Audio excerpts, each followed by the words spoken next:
വിശുദ്ധമായ ഇസ്ലാമിന്റെ നട്ടെല്ലായ രണ്ട് കാര്യങ്ങൾ. ഒരു മനുഷ്യൻ നീണ്ടു നിവർന്നു നിൽക്കണമെങ്കിൽ, പൂർണ്ണമായ ഒരു മനുഷ്യനാണ് എന്ന് വിലയിരുത്തണമെങ്കിൽ നട്ടെല്ല് അനിവാര്യമാണല്ലോ. വിശുദ്ധ മതത്തിന്റെ നട്ടെല്ല് എന്ന് പറയുന്നത്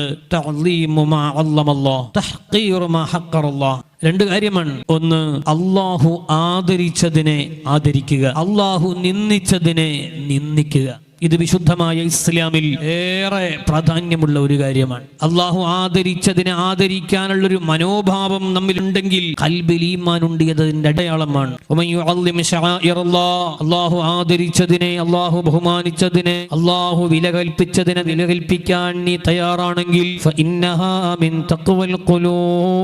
നിന്റെ ഖൽബിൽ തഖ്വയുണ്ട് എന്നതിന്റെ അടയാളമാണ്. അള്ളാഹു സുബ്ഹാനഹു വ തആല നമ്മെ പഠിപ്പിക്കുകയാണ്, അള്ളാഹു ആദരിച്ച ആദരിക്കൽ വിശ്വാസിയുടെ കടമയാണ്, ഈമാനിന്റെ അടയാളമാണ്, ഈമാനിന്റെ പൂർത്തീകരണമാണ്.